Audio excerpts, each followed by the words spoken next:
본 방송에서 제공하는 투자 정보는 투자 판단에 대한 조언입니다. 방송에서 제공하는 주식의 가치, 가격 상승 및 가격 하락에 대해서는 방송사에서 보장하지 않습니다.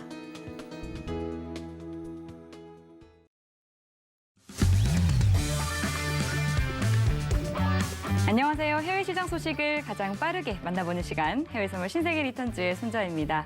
간밤새 뉴욕 증시가 주춤했습니다. 나날이 사상 최고치 행진을 이어오던 다우지수와 S&P 500 지수가 하락 마감했고, 나스닥은 보합권에서 거래를 마쳤는데요.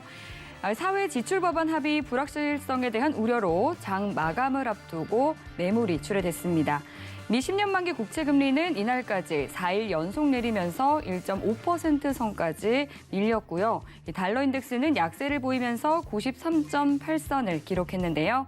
이에 골드는 상승했지만 1,800달러 회복에는 실패하면서 1,798달러 선에 거래를 마쳤습니다.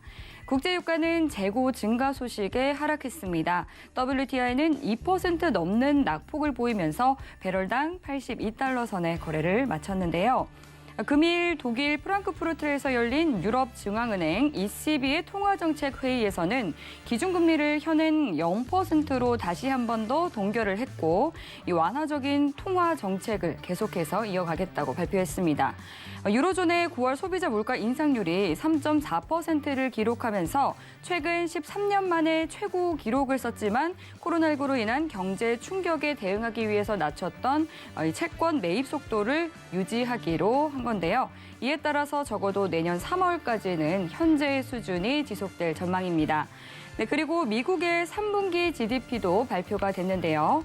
예측치인 2.7%에 못 미친 2.0%로 2분기 대비 하락했고, 매주 목요일마다 발표되는 신규 실업수당 청구 건수는 예측치를 하회한 28만 1,000호로 나왔습니다. 네, 조금 전에 출발한 뉴욕 증시 3대 지수는 혼조세 보이고 있습니다. 네, 그리고 신세계 리턴즈 선견 마스터님께서 주말에도 여러분들을 위해서 선물 같은 시간을 준비해 주셨습니다. 일요일 밤 9시 30분 무료 온라인 강연이 준비가 되어 있는데요. 이번 주에는 채권에 대해 한 번의 강의로 정복할 수 있는 시간을 마련해 주셨다고 합니다. 참여하는 방법 궁금하신 분들은요, 샵 0082로 문자 보내주시면 상세히 알려드리도록 하겠습니다. 네, 그리고 이 밖에 해외 선물과 관련해서 궁금한 사항 있으신 분들은 노란톡 통해서 질문 보내주시면 되겠습니다. 샵 0082로 신세계라고 세 글자 적어서 문자 보내주시거나 화면 하단으로 나가고 있는 QR코드, 핸드폰 카메라 켜서 스캔하시면 바로 빠른 입장하실 수 있는데요. 입장하실 때 코드는 1515 입력하시고 들어오시면 되겠습니다. 네, 보내주신 질문 내용들은 저희가 방송 중에 마스터님과 함께 실시간으로 모두 해결해 드리도록 하겠습니다. 지금부터 바로 질문 남겨주시면 되고요. 그럼 본격적으로 해외 선물 신세계 리턴즈 시작해 보도록 하겠습니다. 오늘 함께할 마스터 화면 통해서 확인해 보시죠.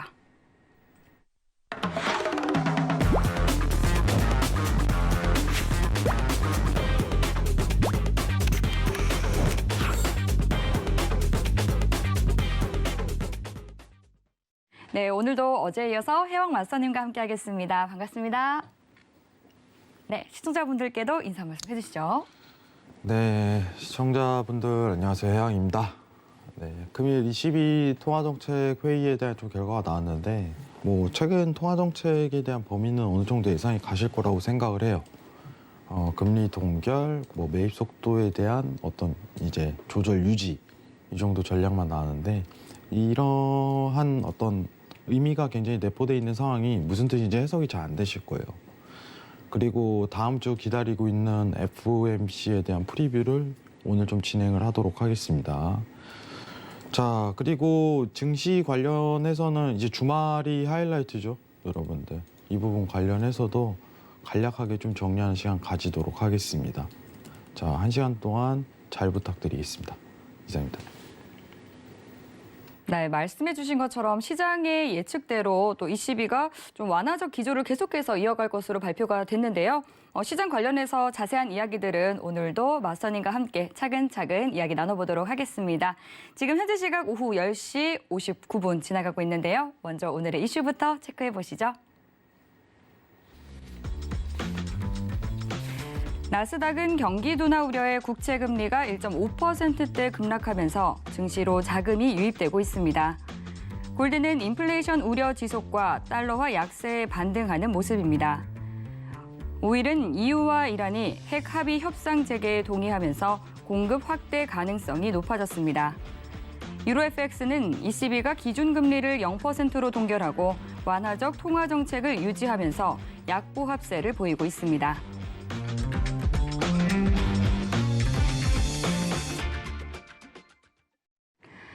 나스닥부터 유로 FX까지 오늘의 주요 이슈들 체크해 봤습니다. 그럼 이번에는 나스닥과 관련한 외신 기사 확인해 보도록 하겠습니다. 네, 오늘 가져온 외신 기사 제목은요. Biden expected to attend House Democrats meeting, signaling a deal on spending bill is imminent라는 제목입니다. 바이든 대통령이 유럽 순방 전 하원 민주당 회의에 참석할 예정이다라는 제목인데요. 내용을 살펴보면 현지 시간 27일 CNBC가 보도한 바에 따르면요. 조 바이든 미국 대통령이 목요일 아침 민주당 전당대회에 참석할 계획이라고 합니다. 회의에서 이미 상원을 통과한 지연된 인프라 법안에 대한 투표를 위해서 좀 개인적인 호소에 나설 것으로 예측이 되고 있는데요.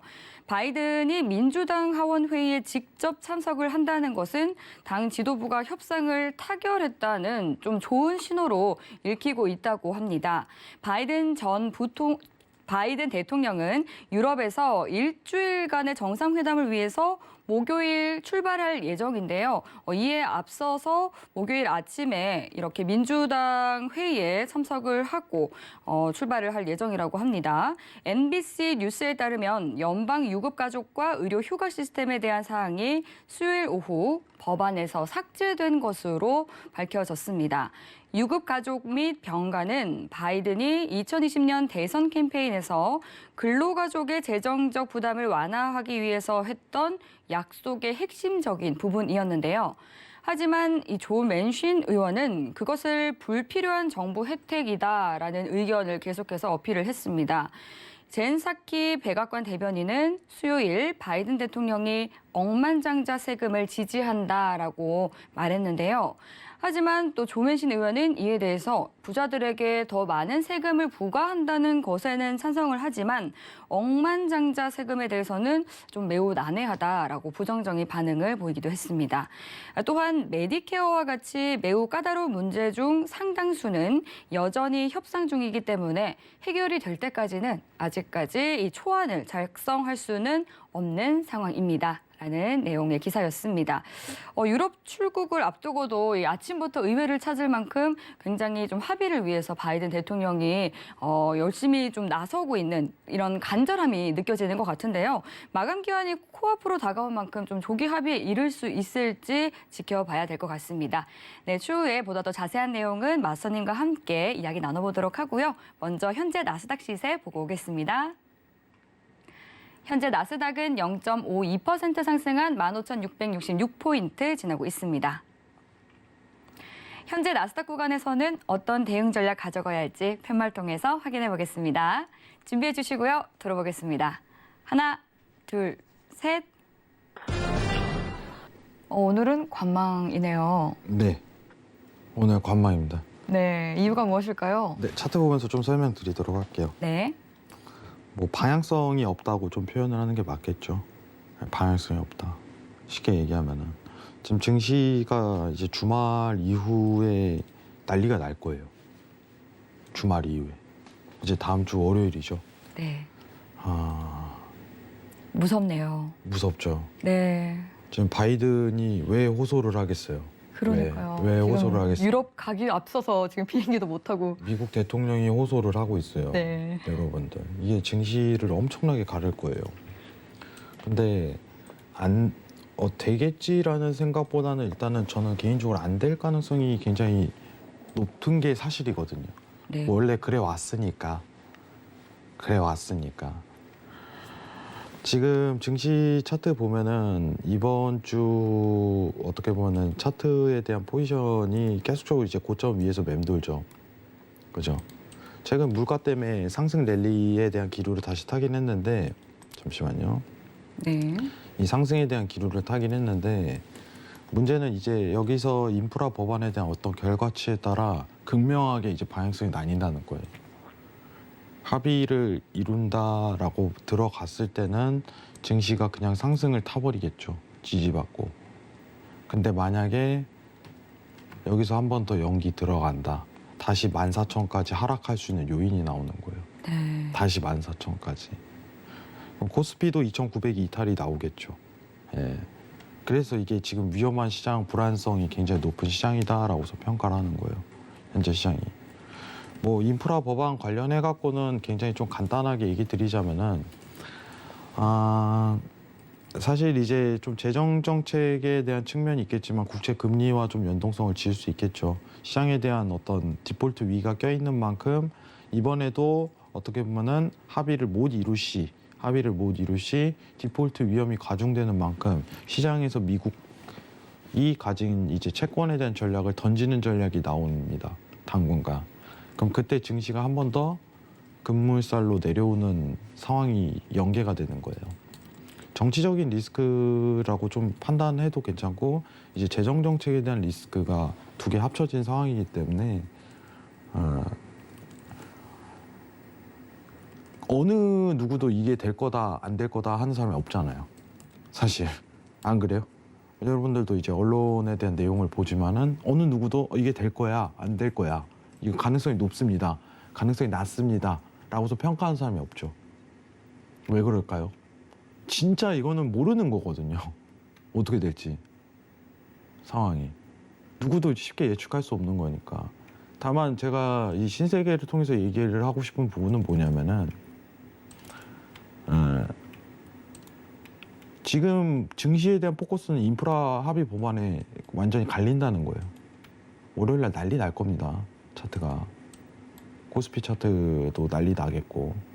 왜냐면 주말에 이게 얘기가 나온다고 했으니까 주말까지 결정을 짓겠다라고 했는데 이제 타임라인이 31일이잖아요. 다음 주 월요일. 그죠? 다음 주 월요일 또 돼갖고 어떤 발표가 또 이어질 수 있냐. 그럼 또 연기됩니다. 난리 나는 거예요. 또다시. 차트만 보고서 좀 얘기를 드리도록 할게요.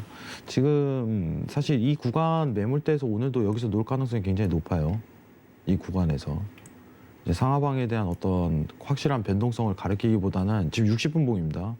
이 구간에서 어떤 매물이 놀 가능성이 굉장히 높다. 이렇게 먼저 판단을 드리고 싶고 지금 틱 차트로 이동을 좀 하게 된다면은 지금 이 추세대의 매물을 좀 지켜볼 필요성이 있어요.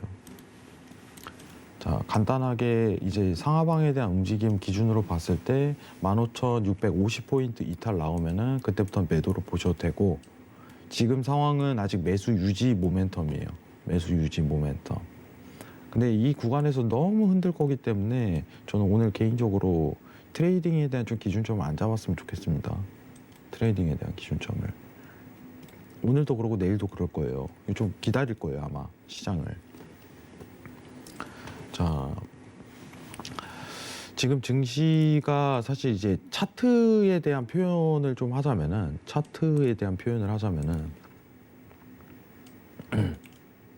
자, 지금 일봉 차트에서 제가 옛날에 15,700레벨링에서 저항을 한번 맞는다 이 얘기를 했을 거예요. 자, 근데 이게 저항력에 대한 지지 모멘텀이 아직 밑단 14,000 초반까지 다시 한번 붙을 가능성이 굉장히 높아요. 지금 구간 매물 때는. 근데 보통 이렇게 3파동이 연결이 됐을 때 어떤 차트가 좀 나오냐, 그죠? 어떤 차트가 원래 나오냐. 자, 고점을 한번 터치하고 내려오는 경우가 있어요. 고점을 한번 터치하고. 지금 그러한 차트예요. 사실. 일단 차트는 매도값에 대한 가능성 엄청 열려둔 상태이기 때문에 아직까지도 시장에 대한 리스크는 있다. 기술적 분석으로는. 그렇게 좀 표현 드리고 싶고. 근데 다만 여기서 만약에 합의가 이루어지면은 이제 수직으로 다시 한번 고점 16,000을 뚫어버리는 상황이 연출이 되는 거죠. 16,000을. 미증시가. 그럼 코스피도 살아나겠죠. 당연하게. 근데 여기서 이제 한 번 더 무너지는 상황이 연출된다면 다시 3,000선이 깨지는 동시에 이제 2,900선 이탈도 쉽게 이루어지는 장세가 연출이 되는 겁니다. 아시겠죠? 굉장히 코스피는 간단하게 좀 보셔도 될 것 같아요. 3,000선 이탈 나오면은 저점 그냥 깨는 거예요. 지금 현 상황은. 그것만 좀 판단하시면 좋을 것 같습니다.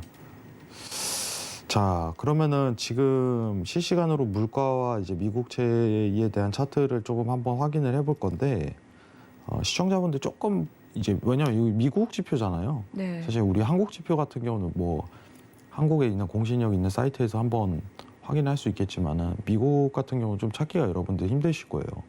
뭐 미국이 물가가 계속 오른다는데 어디서 봐야 되는 건지도 잘 모르겠고. 네. 어제도 한 사이트 알려주셨잖아요. 브레드 네. 사이트. 그렇죠. 이거를 여러분들이 한번 직접 지금 컴퓨터 앞에서 계신 분들 한번 지금 해보시는 게 좀 좋을 것 같은데 개인적으로 네. 네, 한번 지금 제가 찾아보겠습니다. 안 그래도 어제 말씀해 주셨던 그 프레드 사이트 해보셨다고 유튜브에 시청자분께서 오늘 그러세요? 말씀해 주시더라고요. 네. 그치.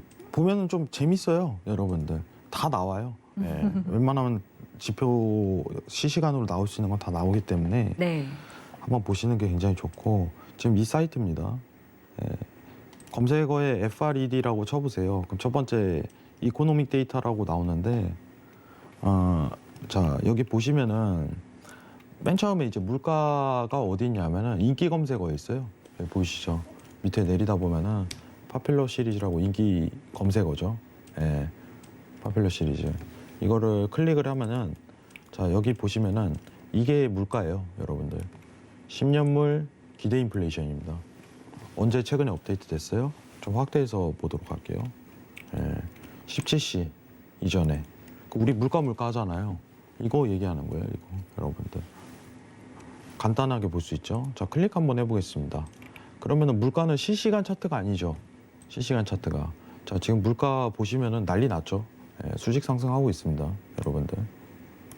자 보이시죠? 네. 그죠? 우리 물가 난리 났다고 하잖아요. 10년 기대 인플레이션인데 기간별로 여기 보시면은 1년치 찍으면은 좀 더 자세하게 볼 수 있어요. 그죠? 2.65%. 그죠?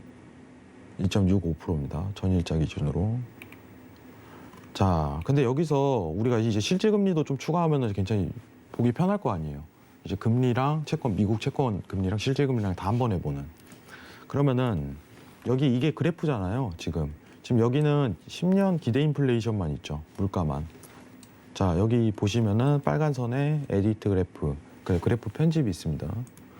자, 그리고 나서 애드라인을 클릭을 한 다음에 여기서 검색을 하면 돼요. 검색을.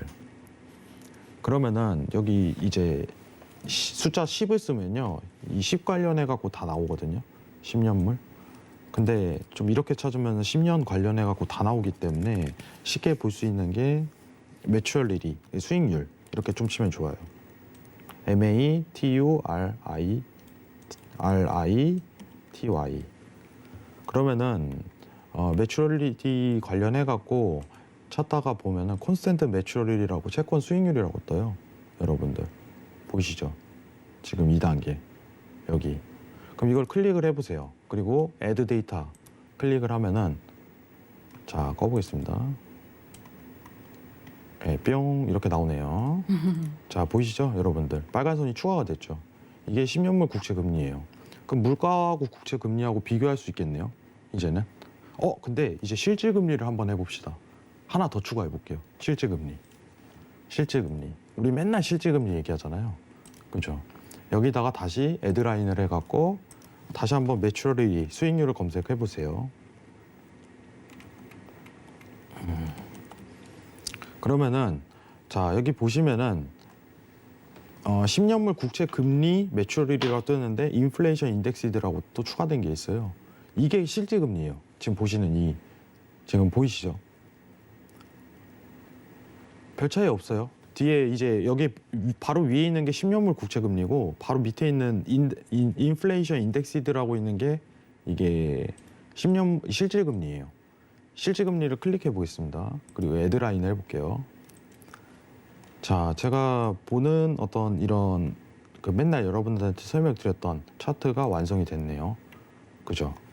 그러면 지금 미국에 있는 실질 금리 수준도 확인하고 물가 수준도 확인하고 미국에 있는 국채 금리도 확인할 수 있는 차트가 완성이 됐죠. 매일 체크하는 거예요, 여러분들. 이번 어떻게 보면은 보시는 차트 중에 인프라 합의 법안 관련해서 변동 사항은 이 빨간 선 국채 금리죠. 그죠? 이게 막 한 번 더 이제 어떤 시장에 대한 그 디폴트 위험을 가중시킬 만한 합의점을 못 찾게 된다면은 국채 금리가 한 번 더 추가 상승을 이룰 테고 여기서 한 번 더 반등값이 들어가게 되는 거죠. 그러면 시장 조정 오는 거죠, 뭐. 아시겠죠? 증시가 미국 증시 나스닥 보시면은 지금 15,700 레벨링이잖아요. 역대 최고점을 또 한 번 달성하고 있는 구간대잖아요, 상황이. 그죠? 근데 최근에 여러분들 왜 증시가 다시 올랐냐라고 얘기를 했을 때 이걸 확대해서 보면은 확대해서 한번 볼게요. 제일 오른쪽에 있는 이 물가 때문이에요. 물가가 올라가 버리니까 이게 떨어지는 거예요. 그죠? 물가가 올라 버리니까 실질금리가 다시 하락하는 현상이 펼쳐지잖아요. 제가 실질금리 구하는 공식 뭐라고 했어요? 이 빨간 선에서 파란 선 빼면은 이 초록선이 나옵니다. 그죠? 이 초록선이 밑으로 내려가면 내려갈수록 증시가 올라가는 거예요. 돈이 더 증시에 쏠리는 현상이 펼쳐지니까. 이 물가 때문에 증시가 다시 올랐다. 최근에는. 오히려 역설적으로 제가 표현을 했었죠. 예. 근데 지금 내일 인프라 법안에 대한 문제는 이거에 대한 급등, 문제가 갈려있다. 초급등이 탁 나와버려요. 지금 어제자로 이제 국채 금리를 좀 확대해서 보면은 1.66%까지 쳤다가 지금 1.5%까지 내려갔잖아요, 오늘. 네네. 그게 왜 그러냐면은 자신감 있는 어떻게 보면 펠로시와 바이든의 어떤 행보죠. 주말에 어떻게든 합의점을 끌어낼 것이야 라고부터 하니까 국채가 좀 안정화가 들어간 거예요. 근데 만약에 지금 한 번 더 이제 연기 들어가고 하면은 또 한 번 급등 드러나는 거죠, 상황이. 그럼 증시도 위험하다 이겁니다. 예. 이 정도만 좀 참고하고 계시면 될 것 같아요. 결과는 어쨌든 간에 주말 사이에 나올 가능성이 높으니까 이 점 집중하시고, 오히려 주말 사이에 외신에 좀 집중을 많이 하셔야 될 것 같아요. 뭐 한국은행 이 산업이라든가 이 부분이 아니라 전반적으로 우리 3,200대에서 2,900대 떨어질 때 하락 종목이 거의 이제 8대 2 비율이었잖아요. 이러한 현상이 또 반복될 수 있어요, 여러분들. 지금 이 주말에 있을 뉴스 하나로. 오히려 집중을 좀 해야 될 포커싱은 여기에 맞춰져 있지 않을까라는 생각을 전해드리도록 하겠습니다. 자, 그리고 추가적으로 오늘 달러 인덱스 관련해 갖고 좀 설명을 드리도록 하겠습니다. 네. 그리고 앞서서 말씀해 주셨던 그 프레드 사이트에 대해서 또 시청자분께서 말씀해 주셨는데 한국어 버전이 있다고 하네요. 한국어로 변경해서 네, 지사는 뭐 있다. 번역이 되니까. 네, 할 수 있다고 하시네요. 근데 번역이 이상하게 돼요. 네, 그래서 제가 웬만하면 그걸 안 쓰는 편인데. 네. 그러니까 뭐 좀 이제 한국말로 너무 하면은. 직역이 되나 보네요. 그쵸. 왜냐면 우리가 국채 금리 이렇게 쳐도 안 나와요. 영어로 하는 게 오히려 저는 좀 직설적으로 정확하게 아쉽네요. 아쉽죠. 네. 그 영어 공부도 한번 한다고 생각해보세요. 근데 우리가 찾는 거는 이제 지표는 좀 일정되게 있으니까 예. 그것만 좀 한번 찾아놓으면은 나중에 계속적으로 보기 때문에 그렇죠. 몇 개만 알아두시면 돼요. 네. 크게 어려움은 없습니다. 한번 보면은. 네. 자, 그리고 이제 이거를 한번 보도록 할게요. 네. 오늘 빠르게 좀 정리를 하도록 하겠습니다. 시간이 없으니까. 네. 오늘 22 통화 정책이 발표가 됐습니다. 뭐 예상대로죠. 유지 이 정도. 사실 최근에 이제 유럽이 물가가 굉장히 많이 올라서 우려가 있지만은 제가 항상 얘기하던 게 뭐냐면 유럽은 좀 상태가 굉장히 안 좋다라고 얘기를 했어요. 예. 경제 여건이 미국만큼 회복세가 빠르게 들어가는 것도 아닐 뿐더러 사실 내부적인 갈등도 계속적으로 초래하는 상황이고, 그리고 이제 일전에 그 DLS 사태라고 좀 기억하실 거예요. 독일 국채 금리가 완전히 마이너스로 가버리는 그 상황이 오히려 상징적인 거죠. 어떻게 보면 유럽에. 근데 그 이후에 어떻게 보면 팬데믹까지 겹치다 보니까 회복을 아직까지 못한 국면이에요. 근데 이러한 상황 내에서 물가가 단순히 올랐다고 해갖고 유럽이 양적 완화를 푼다라는 개념을 지금 내세울 수 있는 정책은 굉장히 불안하다 이거예요. 최근에 22 때문에 한바탕 뒤집어진 사건은 있었는데 물가가 팍 올라버리니까 너네도 이제 긴축해야지. 전 세계 다 하는데 라는 얘기가 나왔는데 전 세계 다 하는데 너는 왜 안 해? 이런 얘기가 나돈 거죠. 근데 라가르드 총재가 정확하게 얘기를 한 거죠. 아직은 이란 표현을 했어요. 지금 PPP라고 해서 이 어떤 정책 금액이 있어요. 팬데믹 터지고 나서 어떻게 보면 유럽에서 딱 예상 금액을 딱 정해두잖아요. 우리는 이 금액까지 이제 집행할 거를 예정할 거야라고 해서 딱 정해놨는데 아직 그 금액을 다 쓰진 않았어요. 그러니까 지금 ECB가 할 수 있는 거는 그 남은 금액을 집행할 수 있는 남은 금액 있잖아요. 남은 금액을 천천히 좀 쓰는 방법밖에 없다. 네, 천천히 매입하는 방법밖에는. 근데 채권 매입에 대한 속도 조절이라고 좀 표현을 하지 테이퍼링이라는 단어랑은 완전히 반대인 겁니다. 아시겠죠?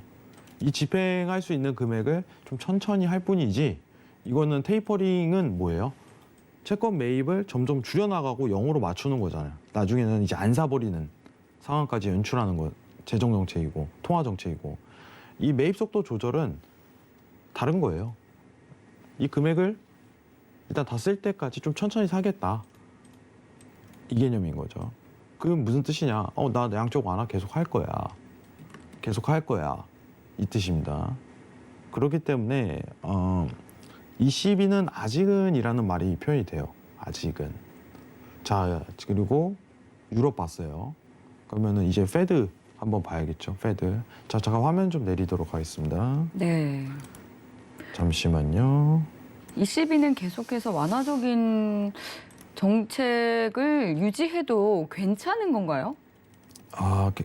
뭐 어떻게 할 수가 없죠. 괜찮다 이런 개념보다는 어떻게 뭘 할 수 있는 단계는 아니에요. 사실 미국 같은 경우는 네. 제가 일전에 얘기를 했지만은 할 수 있는 수단이 굉장히 많이 남아 있는 상태에서 물가가 오르니까 좀 테이퍼링하는 경향도 없지 않아 커요. 근데 유럽은 지금 할 수 있는 정책이 없어요. 우리가 지금 PPP라는 어려운 단어를 꺼냈지만은 네. 그냥 속도를 줄이는 것을 PPP가 이제 팬데믹 긴급 대출 프로그램인데 네. 이게 정상적인 통화 정책이 아니에요. 현실상. 그럼 무슨 뜻이냐면은 할 게 없으니까 그냥 만든 거밖에 안 된다. 할 게 없으니까. 얼마나 할 게 없으면은 뭐 미국 같은 경우는 뭐 YCC도 하고 이게 기본적으로 할 수 있는 통화 정책이었거든요. 네. 근데 유럽 같은 경우는 이미 다 하고 마이너스 금리까지 간 상황이니까 할 게 없는 거예요. 더 이상. 그러니까 긴급 대출을 만들어서 어떻게든 이 해결을 하는 상황이었죠. 근데 그만큼 유럽 상황은 굉장히 안 좋습니다. 안 좋은 게 현실적인 거고 일단은 중요한 거는 미국하고 비교해서 보는 게 제일 여러분들이 좋아요. 자, 네. 그러면은 우리가 지금 방금 전에 ECB는 양쪽 완화를 계속 하겠다라는 얘기가 나오고 있죠. 그죠? 이거예요. 지금 이거 기억하시기 바랍니다. 자, 이제 FMC 보도록 할게요. 미국. 네. 반대통화 미국. 자, 다음 주 FMC 회의가 열리는데 제가 오늘 아니면 얘기 못할 것 같아갖고 미리 하는 게 좋을 것 같아요. 뭐 올 게 온 거죠. 그냥. 우리 한 2개월 전부터 계속적으로 얘기했던 테이퍼링에 대한 공식화. 근데 시장에서 지금 내포하고 있는 건 11월 바로 시작? 이 가능성을 좀 얘기를 하고 있어요.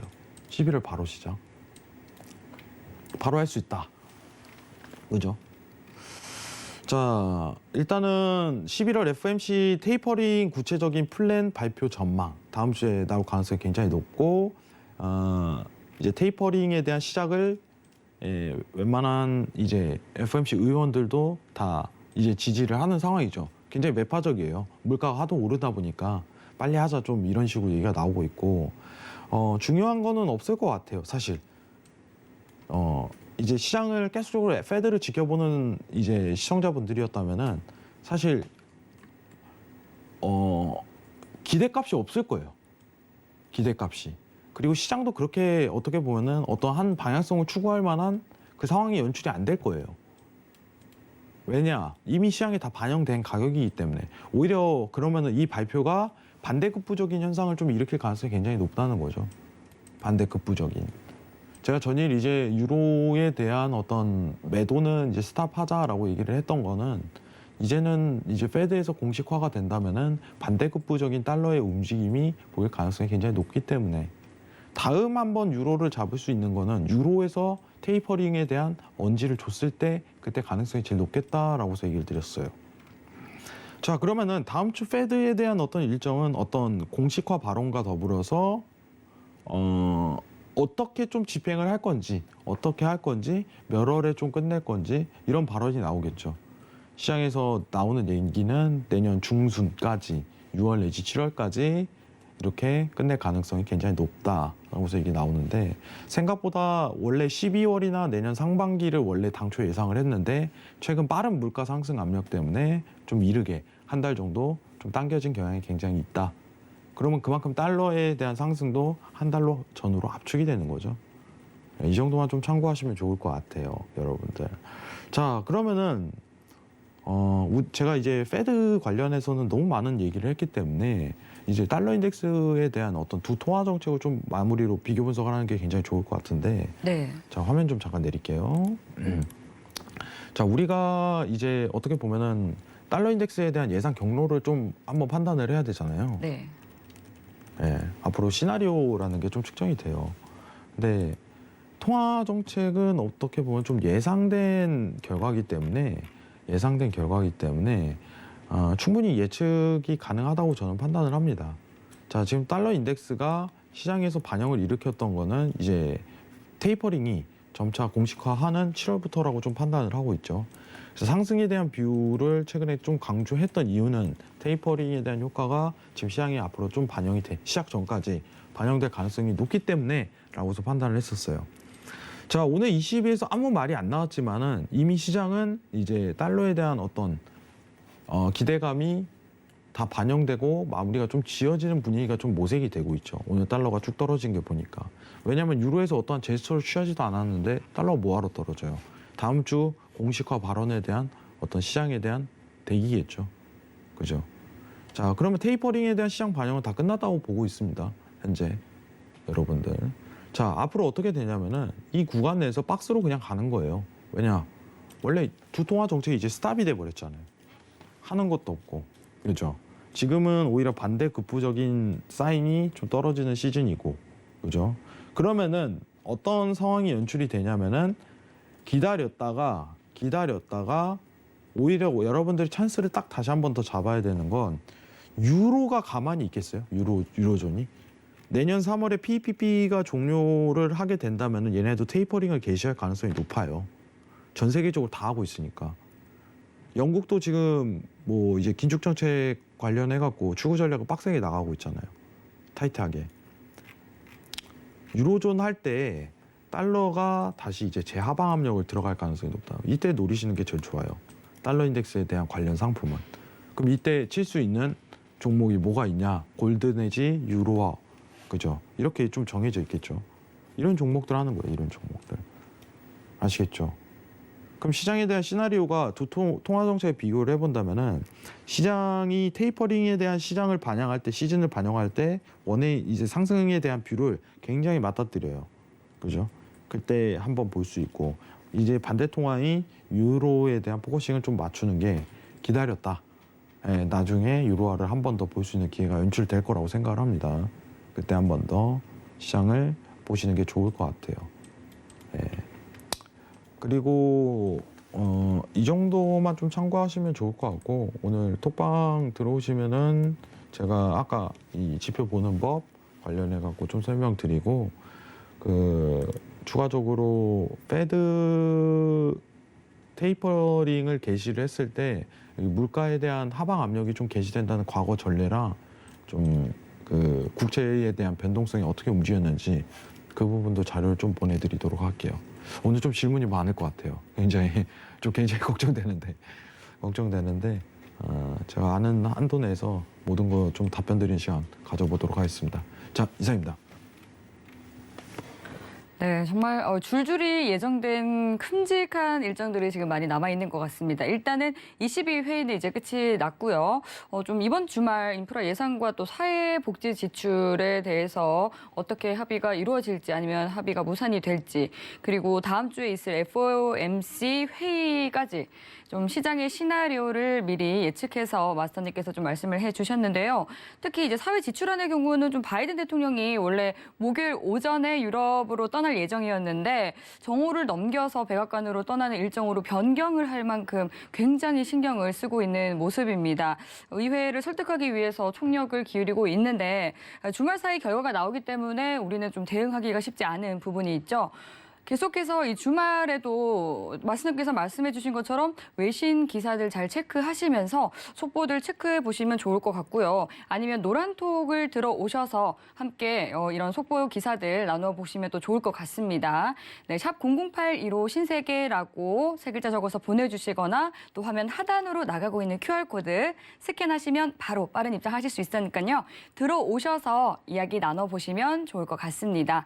그리고 또 노란톡으로 보내주신 많은 질문들을 저희가 지금 바로 또 해결해 드리도록 할 텐데요. 노란톡으로 보내주신 질문들 지금부터 바로 만나보는 시간 가지도록 하겠습니다. 먼저 참여 방법 화면 통해서 확인해 보시죠.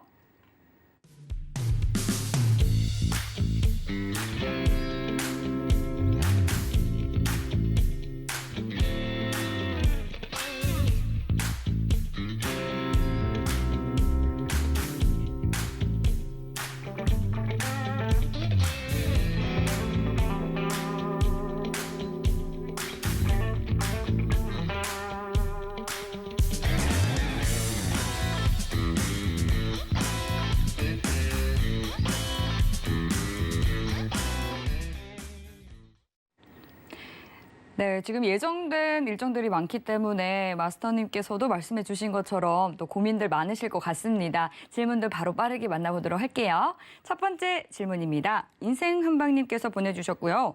유가는 언제까지 상승할까요? 이렇게 보내주셨네요. 유가는 간단하게 얘기하면은 네. 공급량을 늘리는 제스처가 무조건 한번 나와야 돼요. 지금 사실 그거 있잖아요. 그 이란 핵합의. 네네. 근데 사실 이란 핵합의 관련해 갖고 기대가 안 되는 게 현실이잖아요. 네, 그리고 네. 큰 이 흐름이 별로 없더라고요. 그런 이슈가 나왔는데도. 그렇죠. 반응이 없더라고요. 반응이 없을 수밖에 없죠. 왜냐면은 뭐 이제 협상 재개밖에 안 하는 건데 네. 뭐 일전에 맛을 한번 봤는데 뭐 한번 하다 엎어지고 기대도 안 하는 거죠. 네, 안 기대도 하는 안 하는 거죠. 네, 사실. 맞습니다. 그리고 뭐 제일 중요한 게 네. 이거죠. 그 지금 제일 중요한 게 여러분들 이러한 유가에 대한 상승 랠리가 왜 나올 것 같아요? 간단하게 한번 보죠. 그냥 간단하게. 수요는 많은데 공급이 부족해서이지 않을까요? 그렇죠. 근데 그 공급이 왜 부족할까요? 많이 만들지 않아서. 그죠. 그 많이 만들지 않는데 미국이 생산을 안 해서예요. 지금 바이든 정부가 지금 2,000조를 투자하는 게 뭐 때문에 투자하는 거예요? 뭐하러 2,000조를 투자해요? 환경법안 아니에요. 근데 그 환경법안을 내세우면서 셰일가스에 투자하라고 그렇게 권유를 하겠어요? 그러니까요. 앞뒤가 안 맞죠. 미국은 지금 생산을 못 해요. 네. 그거 밀고 있는데 그거를. 그래서 그 친환경 정책 때문에 유가 상승의 원인이 된다는 말도 많긴 하더라고요. 너무 빠르게 추진을 했다. 왜냐하면 두 축이 있었잖아요. 오펙 플러스랑 미국이 두 축이 있었는데 네. 지금 한 축이 생산을 안 하겠다고 하는데 지금 셰일을 투자를 못 한대요. 업계에서도. 왜냐하면 규제가 너무 세니까. 민망하겠죠. 예. 그러면은 앞으로 가능성이 뭐냐면 유가에 대한 80%에 대한 공급량은 네. 오펙이 맡아서 할 거다. 이게 현실성이 있는 내용이거든요. 아, 근데 바이든 대통령 어떻게 보면 좀 불쌍하네요. 왜냐하면 본인의 이 정책이긴 하지만 예. 어떻게 보면 이 다른 분들께 다 공을 좀 넘겨드린 셈이 된 것 같아요. 어떻게 보면 공화당한테도 넘겨준 것 같고. 글쎄, 미국 오펙 플러스한테도. 대통령이 불쌍하다고 표현하는 사람은 앵커님밖에 없을 것 같은데 아, 예, 정정하겠습니다.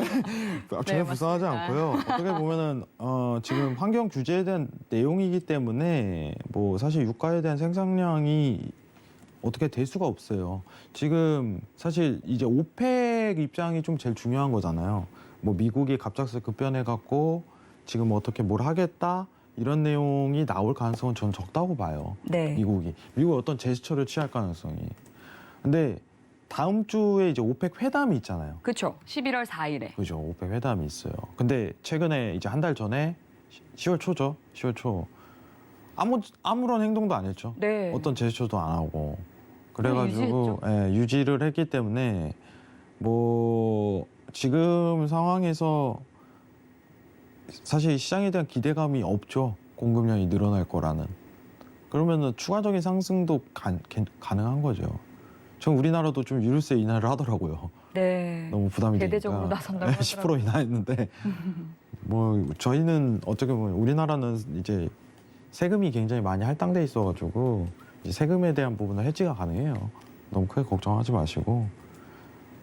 저도 오늘 가면서 기름 넣어야 되는데 마음이 아프네요. 예. 더 상승할 거예요. 예, 지금 다음 주에 나올 제스처를 또 봐야겠지만은 크게 변화 없는 추세다라고 좀 판단이 듭니다. 사실 크게 변화 없는. 지금 차트상으로 보게 된다면은 상승 기반을 좀 더 닦을 수 있는데 그 위치값이 사실 이제 90까지 열려요. 90달러 더 이상으로 가능하다는 거죠. 예, 가능하다는. 근데 이게 우리가 이제 해외선물 거래하시는 분들은 과거 역사를 몰라서 과거에 원래 120달러까지 갔었어요. 그게 몇 년 안 돼요, 사실. 한 몇 년 전인가요? 자, 지금 차트 확인하면 알겠죠? 예. 지금 보시면은 이제 8년 전이네요. 8년 전. 8년 전. 8년 전까지만 해도 100달러 내외에서 계속 움직였던 차트이기 때문에 네. 유가 환경이었어요. 몇 년 동안 이랬어요. 거의 이제 한 4년 동안. 그죠? 그렇기 때문에 유가는 상승 기반을 좀 더 닦을 가능성이 굉장히 높죠. 높습니다. 예. 하락이라고 좀 생각 안 하셨으면 좋겠어요. 개인적으로. 환경 규제라는 타이틀이 굉장히 강해요. 생각보다. 아시겠죠? 이것만 좀 참고하셨으면 좋을 것 같아요. 일단 차트상으로는 90달러 이상까지도 열려요. 차트상으로. 그것만 보고 계시면 될 것 같아요. 자, 중요한 건 뭐다? 미국과 어떤 중동, 오펙 그쪽에서 이제 공급량을 늘린 제스처를 취하지 않는다. 그럼 계속 올라가는 겁니다. 이것만 참고하시면 좋을 것 같아요. 이상입니다. 네, 그럼 이어서 또 다음 질문 바로 만나보도록 하겠습니다. 사계절님께서 보내주신 질문이고요.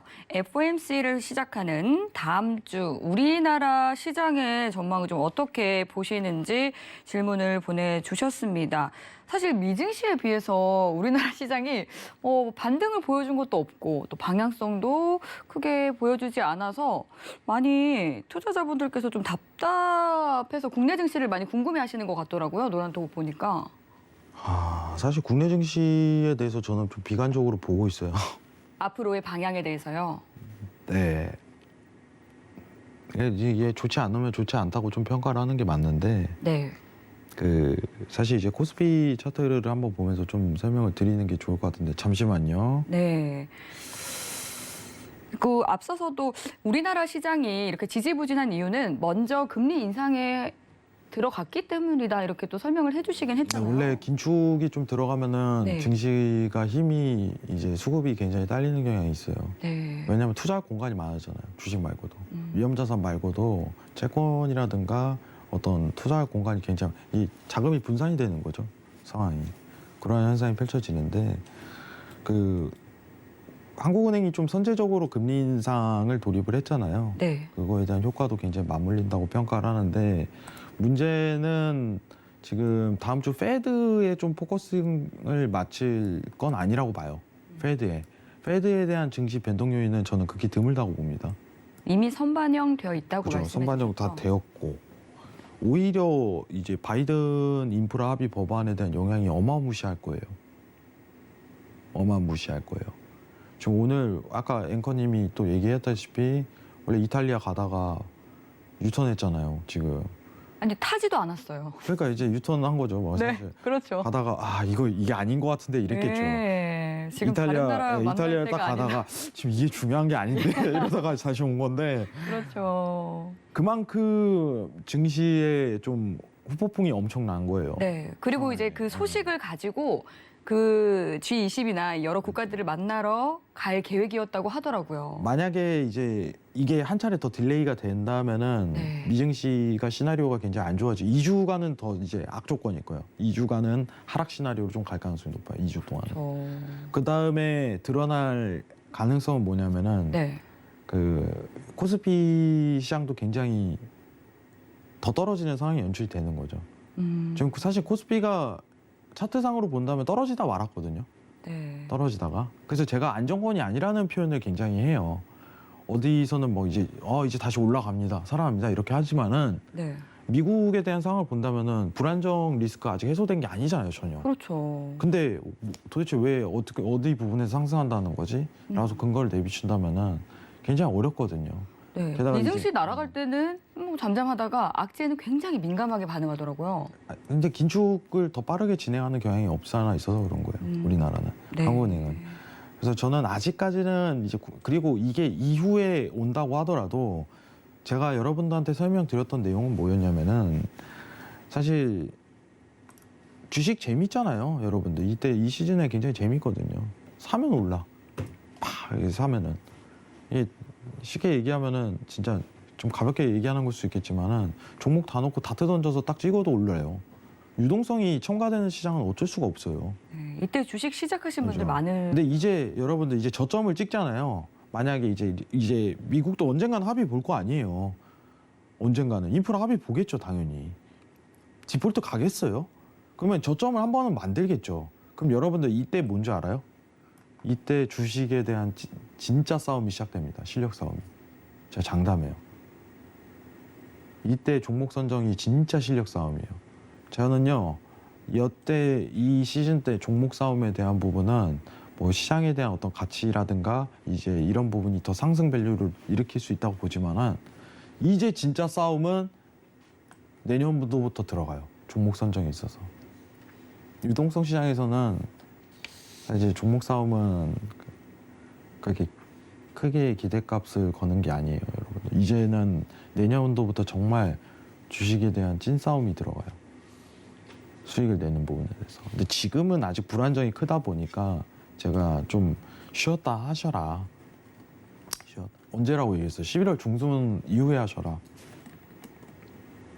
안 늦어요, 여러분. 그때부터 해도. 뭐가 그렇게 급해요, 시청자분들. 천천히 하세요. 인프라 합의 법안 보고 나서 그 다음부터 시장에 대한 대응을 하셔도 늦지 않습니다.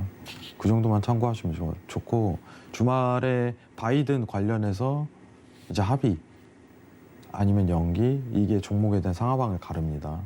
이 정도만 참고하시면 좋을 것 같아요. 페드는 좀 관련이 굉장히 적다고 봐요. FOMC 집중하는 경향이 있는데 여러분 페드 지금 나올 내용 다 알잖아요. 네. 시장에 대한 큰 지각 변동을 일으킬 만한 내용은 없다고 봅니다. 이상입니다. 네, 노란톡으로 보내주신 질문 내용들은 시간 관계상 또 여기까지 만나보도록 하겠습니다. 방송 이후에도 계속해서 노란톡 열려 있으니까요. 궁금한 사항이 남아 있으신 분들은 노란톡 통해서 계속해서 질문 보내주시면 되겠습니다.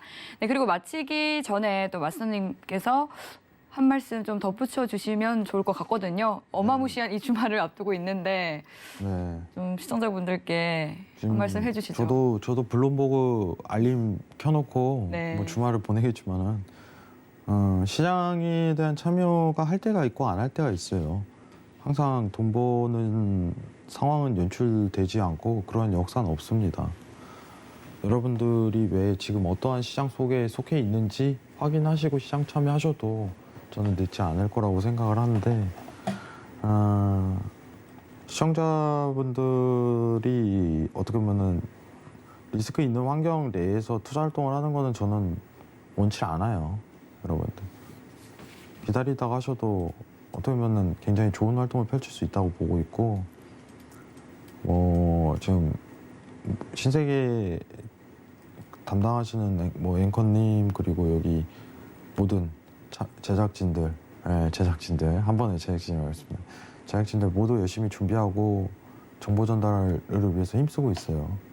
앞으로 많은 시청 바라고 여러분들 항상 도움을 드릴 수 있도록 노력하도록 하겠습니다. 이상입니다. 네, 저희가 오늘 또 준비한 내용은 여기까지고요. 그리고 또 주말에 성견 마스터님께서 온라인 강연을 준비해주고 계시죠. 그리고 주말 말고도 평일에도 함께 보실 수 있는데요. 바로 2주 완성 프로그램이 마련되어 있습니다. 매일 1시간씩 다른 내용으로 구성이 된 프로그램인데요. 개념부터 기술적 분석까지 수익을 위한 경제 공부 필요하신 분들은 2주 완성 프로그램으로 해외 선물 정복해 보시기 바라겠습니다. 네, 자세한 내용은 노란톡 들어오시면 알려드리고 있으니까요. 샵 0082로 신세계 주시게라고 보내주시거나 화면 하단으로 나가고 있는 QR코드 스캔해 보시기 바라겠습니다. 네, 그리고 오늘 준비한 내용은 여기까지고요. 참고로 본 방송에서 제공하는 정보는 투자 판단에 대한 조언일 뿐 해당 상품의 가치나 수익률을 보장하지 않습니다. 서울경제TV는 자본시장 통합법을 준수합니다. 1:1 투자 상담과 유사 수신행위 등 모든 불법 사항을 엄중히 금지합니다. 오늘 저희가 준비한 내용은 여기까지입니다. 시청해주신 여러분 고맙습니다.